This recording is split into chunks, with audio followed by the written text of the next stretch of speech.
Hello and welcome. For this online video lecture on frequency analysis. So in the last class, I give you a broad overview of hydrology and some of the design problems and analysis that we do in hydrology. So this class looks at one analysis technique that is very commonly used in hydrologic design, namely the frequency analysis. And in this lecture, I'm going to start introducing you to the concepts of frequency analysis and how we use real-world data to perform these frequency analysis. Of course, the basis for frequency analysis is the fact that our hydrologic variables exhibit a lot of variability. As if you can look at stream flow, you know that there are times when the stream has very low flow and the stream has very high flow. So that kind of variability has to be accounted for during our design, during hydrologic design. And what frequency analysis helps us do is give us tools to analyze data where there is variability, quantify that variability, and eventually use that information to develop design parameters that we need to design hydrologic systems. Okay, so some examples would be sizing culverts, sizing detention basins, building reservoirs, so on and so forth. The frequency analysis is a larger part of hydrology called stochastic hydrology, which basically looks at uncertainties and variability in your parameters and how to account for them. So I'll give you a broad overview of frequency analysis in this lecture, and then of course in several subsequent lectures we'll be talking about frequency analysis. And you may have been exposed to some frequency analysis techniques in your undergraduate hydrology class. So a lot of what we do builds on it. And as I said, the focus of this class is to use advanced tools. So we'll be using computer software, namely R, to perform some of the tasks that we need for frequency analysis. With that, as I said, the purpose of this module is to make sure that is to develop tools and understand frequency analysis and some of the frequency analysis tool that we use. So the motivation for that is water resources systems exhibit a large degree of variability. So if you look at rainfall over time, you will have years where there is bumper rainfall, and then you will have years of drought. So there is quite a bit of variability there. If you look at water levels in a reservoir, again, they go up and down. Same thing with flows in streams. So given this high level of variability in our design parameters, what should we be designing for? How should we design a system? So let's look at this graph on the right. And what I plot here is the flow exceedance probability, or the probability, as you know, is the likelihood or a chance. And it goes from 0 to 1.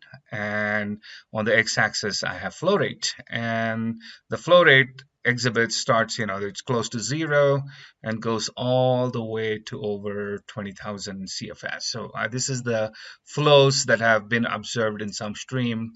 And let's say we want to design a culvert, or we want to design something through which this flow passes, a structure through which this flow passes. So the question is, how big do we want to make this structure? If we make the structure very big, it costs more. Okay, so that's one side of one of the constraints. And if we make the structure too small, then obviously the structure is not enough for a long period of time. So if we design for the worst case, what also happens is we'll not be using that structure for a very long period of time.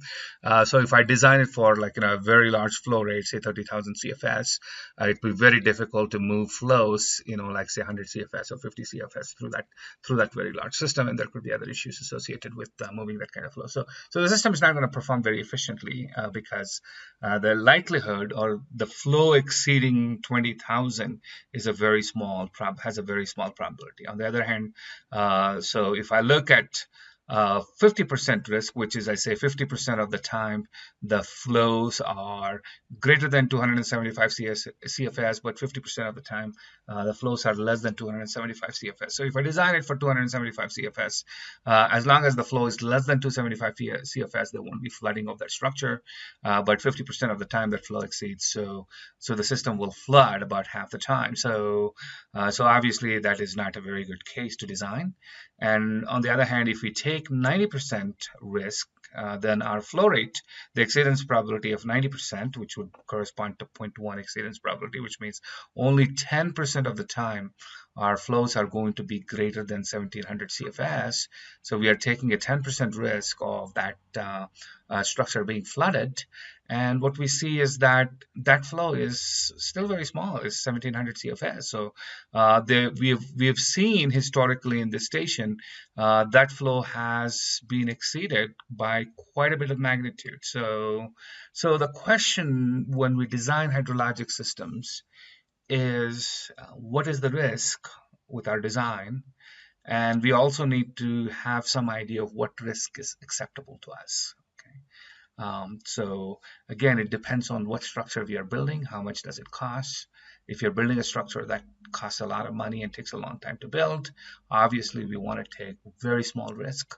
And if you want to build a structure that that we can roughly rebuild or repatch or rehabilitate fairly quickly, then we are willing to take slightly more risk. Okay, but the question is, the less risk we take, the more expensive the project becomes, and the more the more economically we need to start balancing that with risks.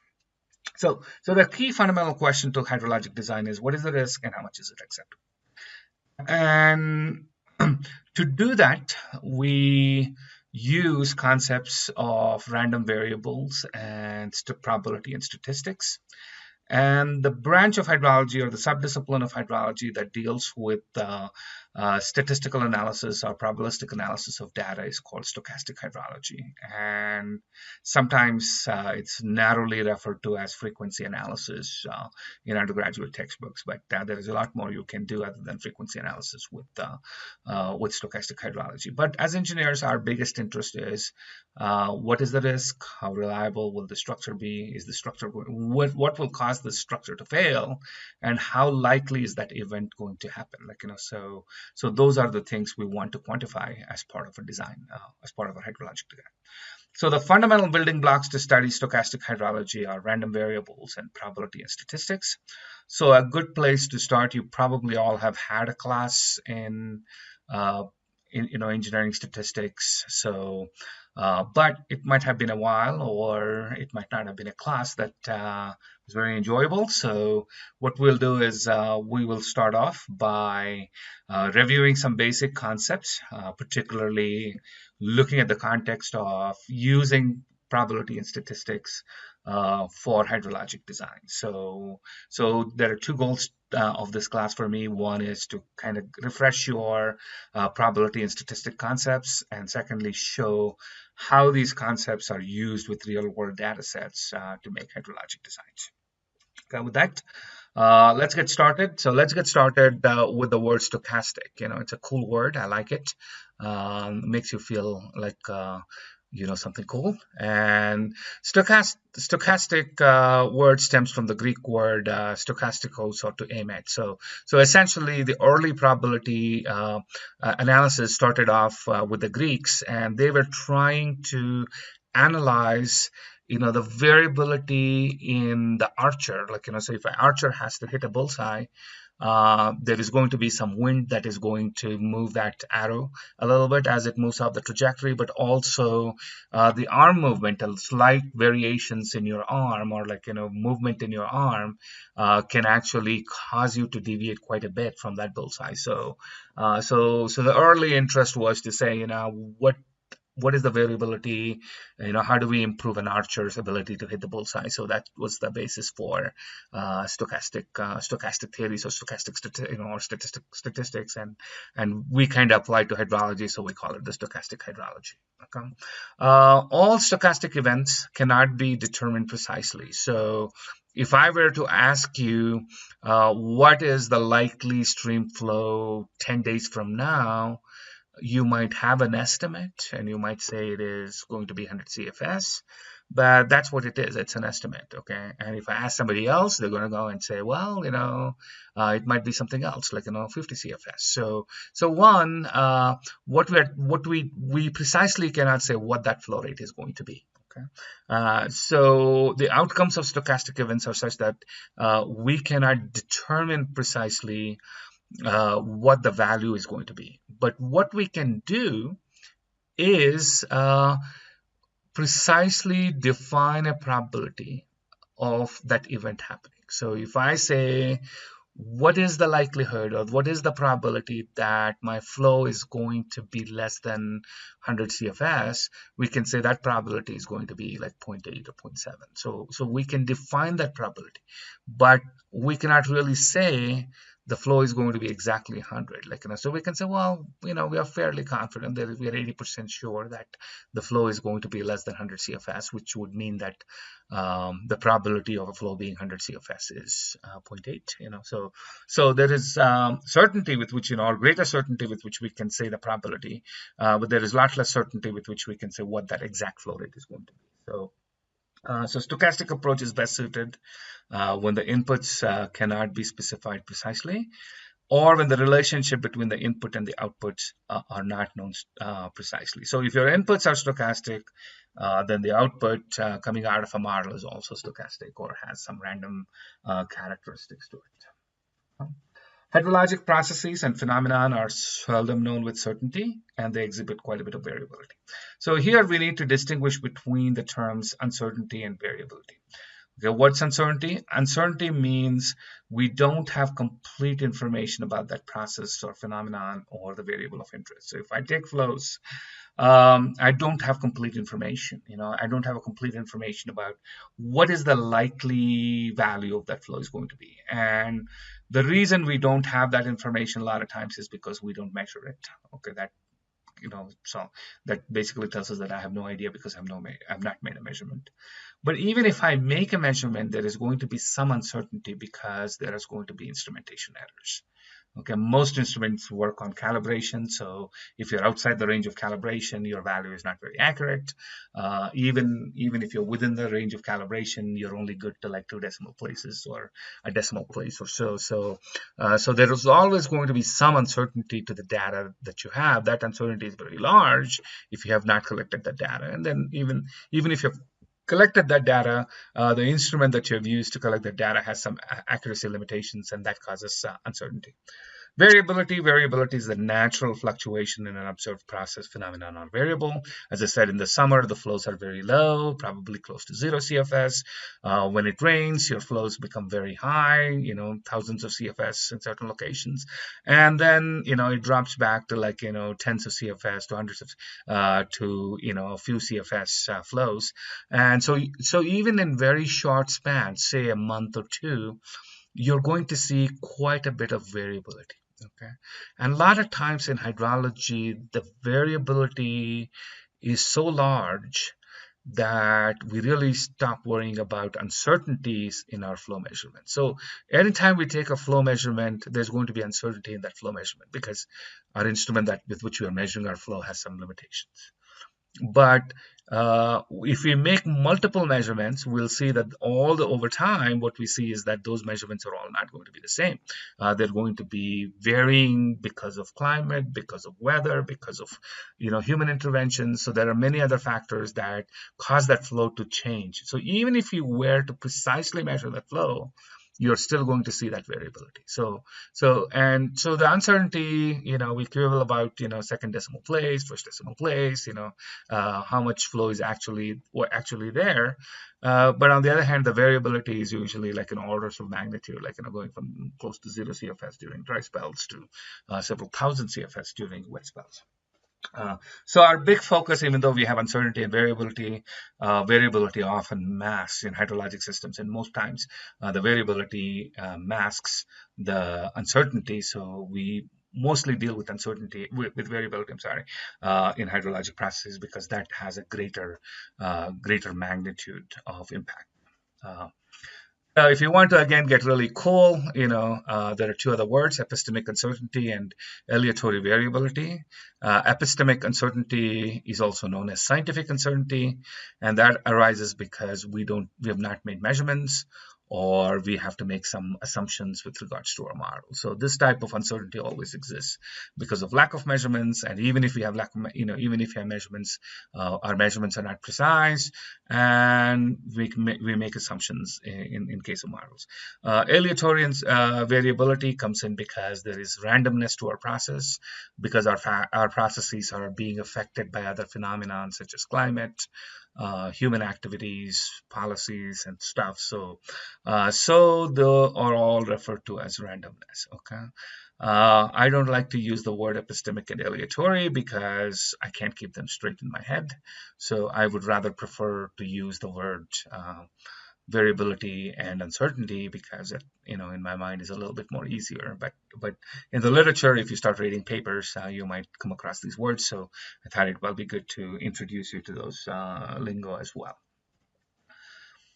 So when we talk about randomness, okay, we basically say that if we have variability in our system, or if we have uncertainty in our system can stay in multiple states. Okay, so the value can be 2.3 or 2.32, it can be 5, so it can vary. Okay, and when we vary, we call that a random variable. Okay, and what the random variable means is that the variable is random in the sense that we cannot precisely say what is the value of that variable, but we can say what is the likelihood or what is the probability that the variable will have a certain value or a value less than some threshold, something like that. Okay, so if we come to randomness, we cannot accurately determine the state of the variable, but we can define all possible states associated with that variable.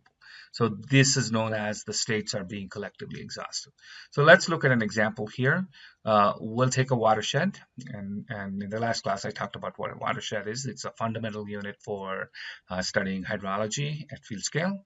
And we can say, based on the moisture in that watershed, we can classify and say that the watershed is dry, which means it has very little water in it. All the storage pools like reservoirs or streams or soil moisture, whatever you look at. Or it could be under normal conditions, which is what we would typically, and this would be a condition where we would typically observe the system to be most of the times. Or it could be under wet conditions, which means it has just rained and we probably have a lot of moisture. Our soils are wet, our reservoirs are full, so that would be the wet condition. So what if the watershed state is a random variable? We know that the watershed has to be either dry, normal, or wet, because those are the three states it can be in. So essentially, the dry, normal, and wet are collectively exhaustive in the sense that the watershed has to be somewhere here. And these states are also called mutually exclusive because if the watershed is dry, it cannot be wet at the same time. You cannot say the watershed is dry and wet. Okay, so you have to make a determination and put the watershed either in the dry box or in the wet box, but you cannot put it in both the boxes simultaneously. So that's why our characteristics of the system states are mutually exclusive. In other words, if the system happens to be in one state, it cannot be in other states. Okay? If it's random, we cannot say with absolute certainty where the system is going to be in the future. So if it's a truly random variable, we're not going to say, oh, we think the system is going to be in normal conditions. What we say is most of the time, so we can assign a probability and say 80% of the time the system is going to be in the normal states. Okay, 10% of the time it's going to be in dry states, and 10% of the time it's going to be in the wet states. So we really cannot say it's going to be in the normal states precisely, but we can say with fair degree of likelihood or some certainty what the likelihood or what is the probability of a system being in a certain state, and that's the characteristic of a random variable. So there's a 20% chance that the watershed is dry next year, or there's a 10% chance that the watershed is wet next year. So we really cannot say it's going to be wet. We cannot say it's 100% chance that it's going to be wet, but we are going to say there is some chance between 0 to very close to 100% of things being wet. So we characterize our uncertainty and say the system has the possibility to be in any of these states with certain probability. So when we study hydrology or when we study statistics, the most common way in which we study is called the frequentist approach. Remember, this module is about frequency analysis. So what we are doing is talking about frequentist approach. In a frequentist approach, if you go back to your grade school or high school when you first learned the concept of probability, what you did was you counted things and you marked 1, 2, 3, 4, and then put a cross line around it, and then 1, 2, 3, 4, and put and cross the line. So, and then we counted how many things were in how many bins, and then we plotted histograms. So that is our first encounter to probability. So the way we define probability is we count the frequency with which the system is in a particular state. So we make observations. We say, okay, we look at this watershed and we'll make some measurement that says the watershed is a wet, normal, or dry, and then we keep on making these measurements over and over and over again till we have a large number of data sets or large number of observations. Then we go back and say, okay, how many times wet, how many times dry, how many times normal, and then that gives us the frequency of the states. And then if I divide it by the total number of observations, I get what are called relative frequencies. And that relative frequency is probability or a measure of probability. So that's how we get probabilities, okay? So we use frequencies from the past to make predictions about the future. The system has been wet 10% of the times and dry 20% of times in the last 50 years. So we can say the probability of being wet is 10% and the probability of being dry is 20%. Sometimes we can use covariates to define our predictors. In other words, if we say this year is wet, then what is the likelihood that the next year is going to be wet? So this year is always shown on, so we use this conditional probabilities where we say P, W, and you see this pipe symbol or a bar, W. So to the right hand of the bar is your state in the previous year, which you already know. You knew what what the system was last year because you observed it, and you says, now that I've made that observation, what is the likelihood that the watershed will also be wet this year? And that probability sometimes is like 30%. So remember, if we don't have any information about this year, all we can say is that there is a 10% chance that our watershed is going to be wet. On the other hand, if we have information about what this year looked like, then we can up our probabilities, or if we can increase our numbers and say what is the probability. For example, if you're taking this class cold turkey, you have not had any assignments yet, you can say the probability of me getting an A is some percent, okay? 50%, 60%, whatever percent you think it is. Now you do your first assignment and you ace it, and you know that you've gotten 100 out of it. So you will say, okay, I've done well on one exam. So you will up your probability and say, well, now my chances of getting an A in this class is probably more 80% or 85%. And the same thing, you do your second assignment and you do well.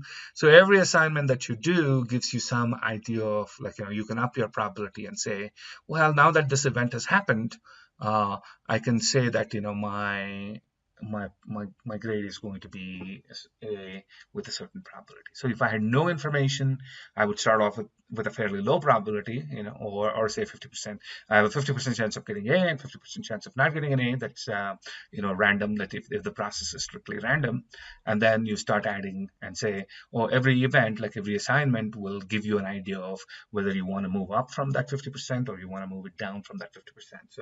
So that's what conditional probabilities do.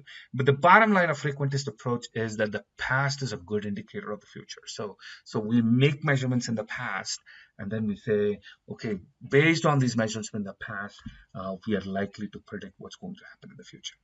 Frequentist probability, a very important consideration here, a very important point to keep in mind is that we are not saying that we will observe the same things that will happen in the future as they've happened in the past. Okay, But what we're saying is we can use our past observations as a guide for what's going to happen in the future. We're never saying that the future is going to have the same type of observations as we saw in the past, or things will happen just the same way.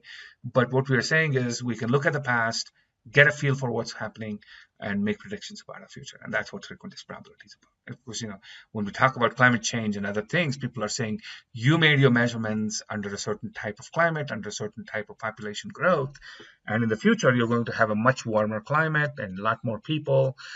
So we question. Okay, so there is a lot of debate in hydrology these days, or over the last decade, is to say, is frequentist approach that we've used, or saying that the past to use the predictions to future, is it really a good approach or a valid approach? So that debate still continues on, and but historically, or for all design purposes, we make use of frequentist approach because that is the best data we have, or that's the best amount of information that we have to make our calculations or to make our designs. And of course, we do understand that nothing's perfect, so we add factor of safety in our design, and the reason for that is to account for that uncertainty of saying that my future may not look exactly like my past. So and I'm going to compensate for that by upping my numbers, or like adding a factor of safety to my design. Okay, so we use the past as a guide, but we also recognize that our past is not necessarily captures everything that we would like to see in the future, or everything about the future. So we understand that our past observations are just an incomplete set of what is likely going to happen. Since we don't know what that is, we compensate for that by adding a factor of safety to our designs. Non-frequentist approaches. There are some other approaches by which which are also used in hydrology. They're not frequentist approach. Bayesian theory, fuzzy set theory, Dempster-Shafer theory of evidence. They all work when you have subjective measurements. So in a frequentist approach, uh, typically your variable is objectively measurable. So when we say flow rate, we have a way to measure that flow rate. If we say soil moisture, we have a way to measure that soil moisture. If we say rainfall, we have a way to measure that rainfall.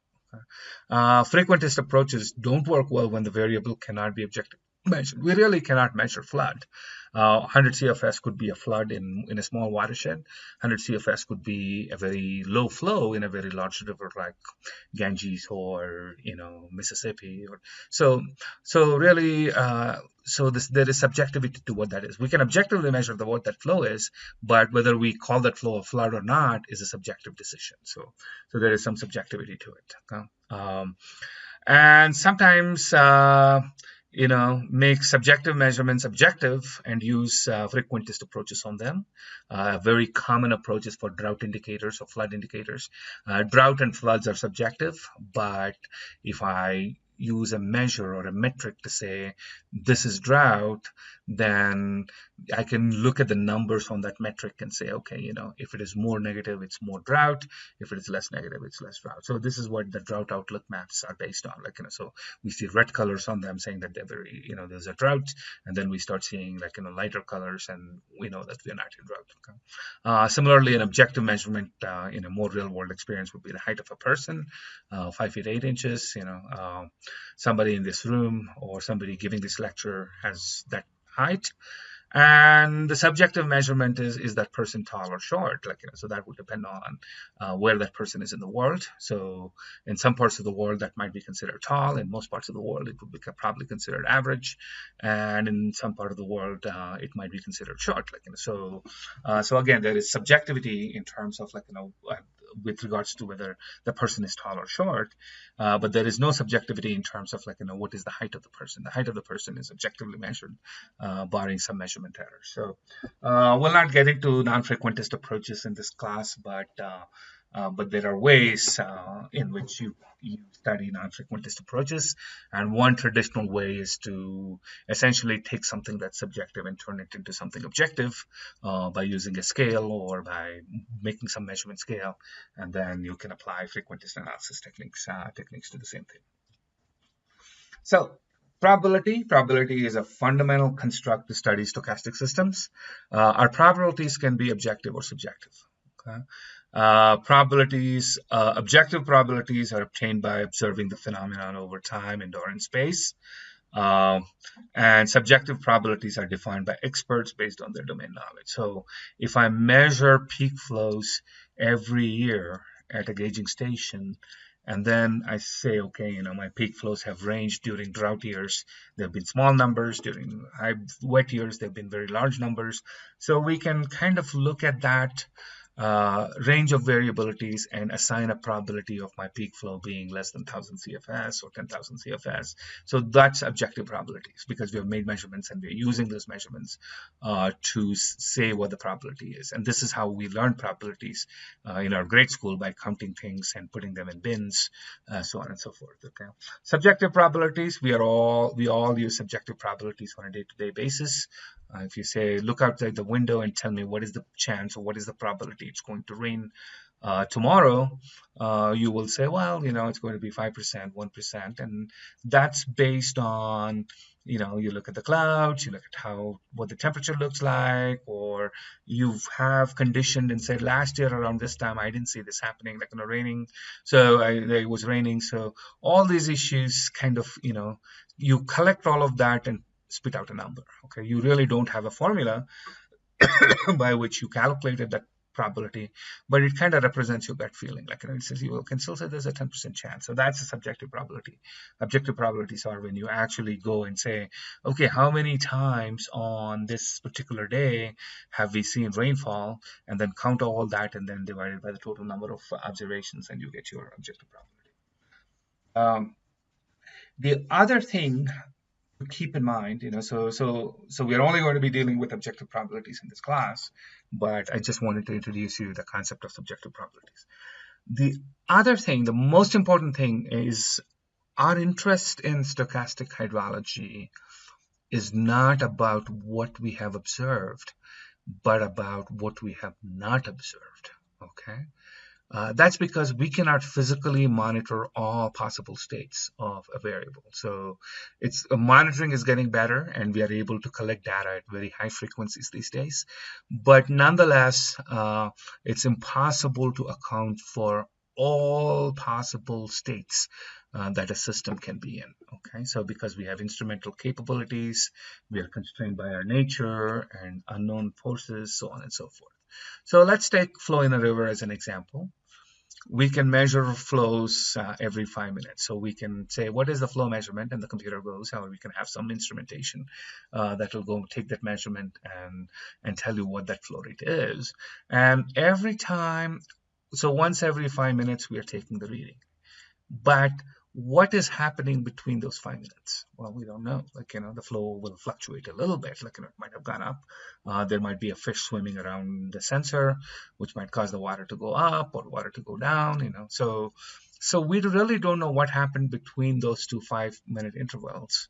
But we know what happened at the instances at which we made that measurement. So there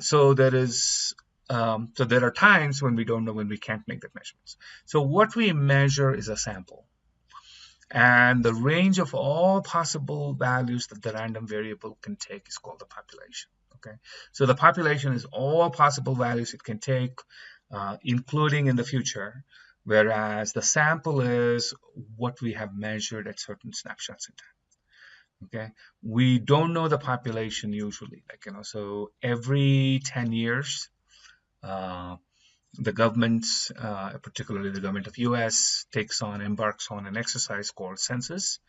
And what they do is they go and want to count everybody that's living in the United States. Okay, so they are not just taking a sample; they are trying to measure the entire population of the United States. Okay, but between those 10 years, Census Bureau also tells you what the population is. So if you go to census.gov and look, It'll give you what is the population in 2018, 2017, when really there was no census. And the way they do that is they go and sample key areas, some rural areas, some urban areas, so on and so forth. And based on that sample, they come back and they say, okay, this is what we project the population to be. Okay, so if you measure everybody, it's a census. And if you measure every possible flow rate that the stream can have, um, then you have a population. But and the sample is only a snapshots of what you have measured. Of course, our populations will increase, our populations are changing, so our domain of interest changes. So if you take in flow rates, for example, most of our rainfall or evapotranspiration or any of these hydrologic variables of interest to us, typically they're not negative. The temperature can be negative or depending on certain scales, but most of our parameters are not negative. Okay, so they start at 0, but there is really no lower limit for them. Like, there is all, that flow can be anything. It can be, 10,000 CFS, 50,000 CFS, 100,000 CFS.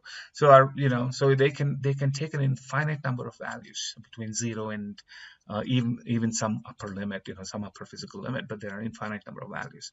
And what we measure, or a small sample of that infinite number of values, is what we have measured. So that infinite number of values that the flow rate can take is my population, is our population. And then the finite number of times we have measured that flow is our sample. Clearly, the more flow measurements we make, the closer we get to the population. But the idea of hydrology, or the idea of statistics, is to kind of say, hey, if I make a reasonable set of measurements, can I say something about the flow rates? Can I say something about flow rates that I have not measured? Okay, so that's the idea behind hydrology. So we always want to make predictions about population using samples as our guide. We know everything we need to know about that sample because we have measured it. The only thing we don't know about sample is some measurement error associated with it. But as I said, those measurement errors are very small, or they pale in comparison to the variability that the random variable takes. So again, our interest is always in saying, what is the population? What are the characteristics of the population? What can I say about some things that have not happened vis-a-vis things that have happened? Okay, and I want to use what things have happened as a guide to look at things that have not happened or that I have not measured. So a random variable represents a process or a phenomenon that's stochastic. The variable can be in one of the multiple non-overlapping states at any given instance of time. We know all the possible states the variable can take. For example, if I take flow rates, I know that it goes from 0 to some very large number. So that's my domain, or that's my range of flow rates. Theoretically, it goes from 0 to infinity. So that's the possible states that flow rate variable can take. We cannot exactly predict the state variable in the future, so we cannot really say the flow rate in June 6, 2020 is going to be 15.52 CFS, but we can assign probabilities and say, well, the flow rate on June 6, 2020 is likely going to be, there's a 50% chance it's going to be less than 50 CFS, something like that. So we can define that random variables in terms of probabilities, but we cannot define it with an exact value. A random variable can be continuous or discrete. Most hydrologic variables are continuous. For example, temperature, flow rate, soil moisture, everything you measure has a continuous, so it doesn't jump. The flow rate doesn't go from 2 to 3. It can be 2.36, 2.34, 2.99, yada, yada, yada. So that's how that works. The discrete random variable can only take finite number of states. So I can create and say, if I look at a barrier, if I can look at a check dam, and I can say either the flow is overflowing the check dam or the flow is not overflowing. So I can have two states, 0 implying that there is no overflow, and 1 implying that there is going to be overflow. So that's how we do discrete random variables. Okay. A random variable represents the population, not the sample. There's nothing random about a sample because we have measured and everything that is to be known about the sample is known. Okay. A random variable is represented using a probability distribution function. So now we know that there is a random variable. We want to say is we want to give it some mathematical characteristics to that random variable, and that's where the probability distribution function comes into. So before we go on to looking at probability distribution functions, let's once again review this notion of probability. Probability is generally viewed as the relative frequency of an event occurring, so it represents long-term behavior.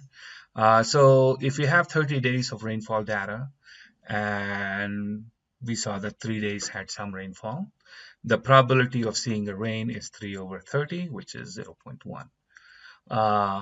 What this means is that if these conditions were to hold true, what it says is that there will likely be 365 days of rainfall over a 10-year period. Okay, because and what we usually and incorrectly interpret this probability of 0.1 is to say that there is a 10% chance of rainfall tomorrow or any other day. Okay, so that's not what this probability tells. What this probability is saying is I have made observations over the last 30 days. 3 have rained, 27 no rain. So 3 divided by 30 is 0.1. So the probability of seeing rain is 0.1. So in 2 months, it'll probably rain 6 times, so on and so forth. So over a 10-year period, you'll probably see 365 rainy days or so. Okay. But it's not telling you that tomorrow the chance is probability. So the chance that if you say, well, my probability is going to be 0.1 for rain tomorrow or no rain tomorrow, that's more a subjective assignment and not a frequentist, not an interpretation based on frequentist approach. Some basic rules of probability. Probability is always between 0 and 1. And the sum of the probabilities over all states will be equal to 1. Okay, so that again comes from the idea that your systems are mutually exclusive and collectively exhaustive. So the 2 states tomorrow can be is either there can be rain or there can be no rain, and the probability of rain is 0.1, so the probability of no rain is 0.9. If I add these 2, it should sum up to 1. So the system will either be in a rain or a no rain. It cannot have both states, and the way I define it. Probability models. There are 2 measures of probability models. One is the probability density function, or the PDF, and the other is the cumulative probability distribution function, or the CDF. So keep in mind that in PDF, this D actually stands for density, it doesn't stand for distribution, and then this D here actually stands for distribution and not for density and cumulative density function. Okay. So the PDF measures, or the probability density function, measures the relative likelihood of a random variable to take a given value. So unlike probabilities, the probability density can assume values greater than 1. Okay, but the area under the probability distribution function is always equal to 1. So if I integrate under this curve, then I get a probability equal to 1. Okay, so PDF, typically we use lowercase f or lowercase p, lowercase letters to include that probability density. Okay, and basically what this probability density tells us is what is the relative likelihood of a random variable to take a given value. So it's really measuring probability density and not the probability. If I want to get a probability, let's say, what is the probability of being less than the value x being less than or equal to 0, then I have to integrate under this curve, and that will give me the probability. So the probability density by itself does not give you the probability unless you integrate under the curve. Okay, so it's not a measure of probability, it's a measure of the density of that probability, or the likelihood of that probability taking a certain value. The cumulative distribution function, or the CDF, is another way to represent that probabilistic information. And essentially we use capital F, which is f of x, which is p of x less than or equal to x. So the cumulative distribution function, again, you put your values on the x-axis, okay? And then here you have the probability of x this random variable being less than or equal to some x, which is the variable that you're going to, and some value that of interest to you. Again, if I say my x is 0, this big X here is 0, so I make this little x equal to x, which is 0, and I go on this line, and I see that there is a 50% probability. So there's a 50% chance that my value of x is going to be less than or equal to 0, which also means that there is a 50% chance that my value x is going to be greater than 0. So that's how we cut it. So we always use the equal to on the left hand side, with less than or equal to, and then the other one will be greater than. Okay. Other characteristic to know about the CDF is the CDF, the y values always go from 0 to 1. Okay. This plot, as you might know, is generated using Excel. And Excel, when you try to plot probabilities, has a quirk, and it puts 1.2 as f of x. And so which is physically impossible. So one thing is, if you're making probability density plots in Excel, please go back and change your y-axis to 0 and 1, because showing 1.2 on a probability on a cumulative distribution function makes absolutely no sense, and it's physically unrealistic and should not be done. So anyway, but coming back to my pet peeve, the best thing is not to make that plot in Excel at all, and use excellent graphic functionality so far to make those plots. Anyway, but the CDF is extremely useful in risk and reliability calculations. So if I were to say, if I calculate my x, so if I say x is 1, then my probability is something about 0.85, let's say. And what this says is that the probability of x being less than or equal to 1 is about 0.85, or x being greater than is about 0.15.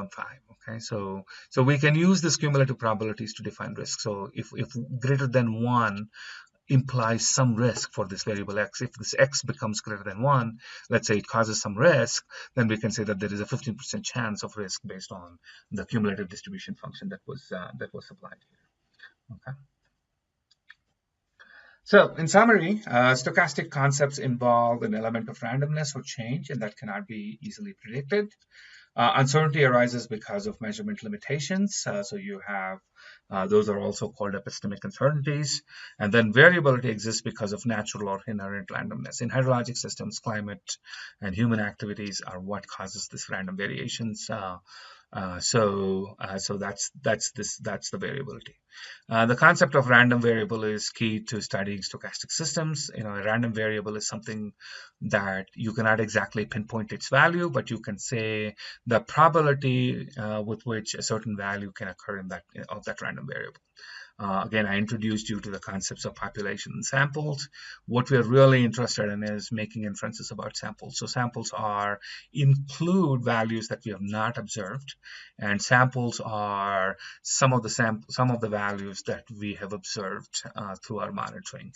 And we use sample as a guide to make inferences about populations. The sample by itself is not a random variable because we have already measured it and we know what the value is. There's nothing random about a sample, except perhaps for a measurement error. But the population is what is random about, because we really don't know what the population would look like, or what values and what is the probability of those values. Okay? We use probability distribution as a basic measure to study stochastic systems, including hydrologic random variables.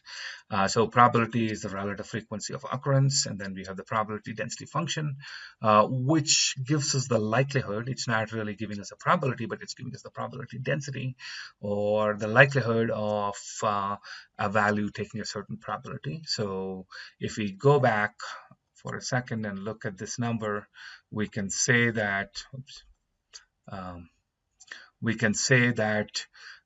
there is a high likelihood that the value is going to be 0, and there is less likelihood that the value is going to be -4 or +4, but it's not really telling you the probability. Okay, so the smaller the number, lower the likelihood, higher the number, more likelihood of that being, and that converts into And then we are looking at cumulative density function. The cumulative density function basically tells us what is the probability of x being less than or equal to some critical value, capital X, that we have to assign. So hydrologic systems exhibit a high degree of uncertainty and variability, and as such, can be studied using stochastic theory. So, so the idea of this lecture was to introduce you to the idea of probabilities. I'm going to go into a little bit more detail subsequently to look at how to calculate or how to put how to make these measurements from the data that we have, and then use the models, use theoretical models to fit distributions and then make assessments about the population. So that's the basic idea. We'll continue on probability and probability concepts in the next few lectures. And then, but I want you to go back and refresh your probability concepts. If you have, it's been a while since you've looked at it. There are several good resources on the web, or you can go back and dust your probability and statistics book from when you took that class. But getting a little bit of comfort, or like getting some degree of comfort with probability, will make this module go fairly quickly. All right, with that, I'll stop here and then continue with empirical cumulative distribution functions in the next video.